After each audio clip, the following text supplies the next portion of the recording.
Bismillahirrahmanirrahim. Assalamualaikum warahmatullahi wabarakatuh. Perkenalkan, nama saya Sini Desvitasari, NIM 20 250 10 2102. Saya dari Fakultas Ekonomi dan Bisnis Islam, Prodi Perbankan Syariah. Saya akan mempresentasikan materi untuk memenuhi tugas MIT saya, mata kuliah akuntansi manajemen. Baiklah, materi pertama yaitu peranan dan fundamental akuntansi manajemen dalam lingkungan bisnis yang dinamis. Pengertian akuntansi manajemen. Akuntansi manajemen adalah proses mempersiapkan laporan operasional bisnis yang membantu manajer atau pemimpin membuat keputusan jangka panjang dan jangka pendek. Perbedaan antara akuntansi manajemen dan akuntansi keuangan. Akuntansi manajemen ditujukan untuk membantu para manajer dalam perusahaan membuat keputusan bisnis yang terinformasi dengan baik. Sementara akuntansi keuangan ditujukan untuk memberi informasi kepada pihak-pihak luar. Selanjutnya, tujuan akuntansi manajemen. Akuntansi manajemen membantu manajemen dalam perusahaan membuat keputusan. Akuntansi manajemen adalah proses mengidentifikasi, menganalisis, menafsirkan, dan mengkomunikasikan informasi kepada manajer untuk membantu mencapai tujuan bisnis. Selanjutnya, materi kedua yaitu konsep biaya.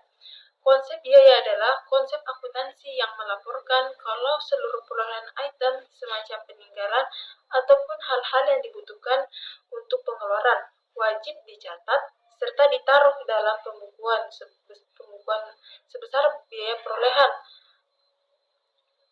Selanjutnya yaitu pengertian manajemen biaya. Pengertian utama dari manajemen biaya merupakan suatu sistem yang disusun secara sempurna untuk sanggup mendapatkan data yang lengkap untuk manajemen organisasi supaya dapat digunakan dalam mengenal bermacam-macam kesempatan dalam merancang strategi.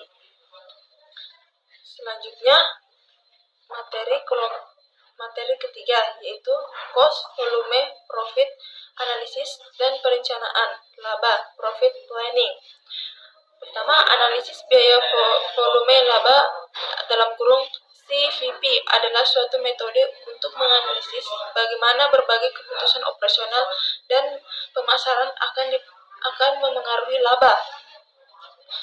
Selanjutnya, tujuan analisis cost volume profit atau CVP.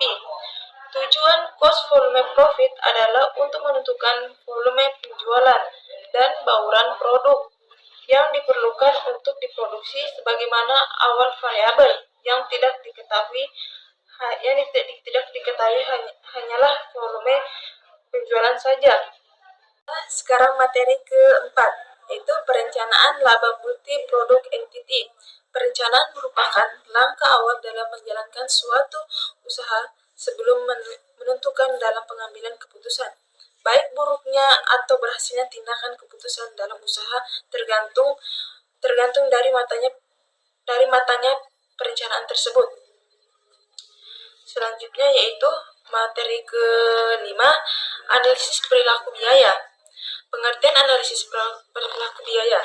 Perilaku biaya merupakan gambaran aktivitas perusahaan di mana aktivitas tersebut menunjukkan suatu kegiatan naik turunnya suatu operasional perusahaan.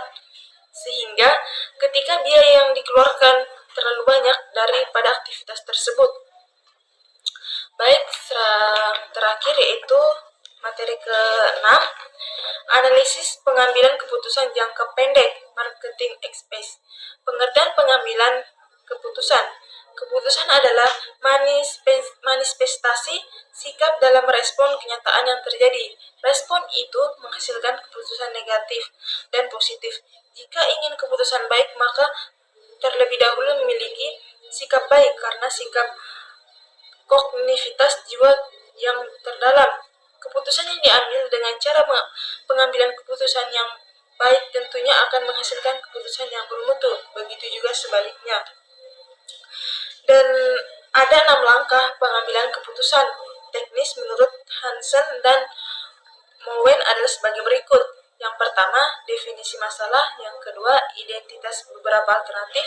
Yang ketiga, identitas biaya dan manfaat yang berkaitan dengan sikap alternatif yang layak. Dan keempat, hitung total biaya dan manfaat yang relevan untuk setiap alternatif yang layak. Yang kelima, nilai faktor-faktor kualitatif. Dan yang terakhir, membuat keputusan. Baiklah, itulah tadi hasil presentasi saya. Kurang dan lebihnya mohon dimaafkan. Assalamualaikum warahmatullahi wabarakatuh.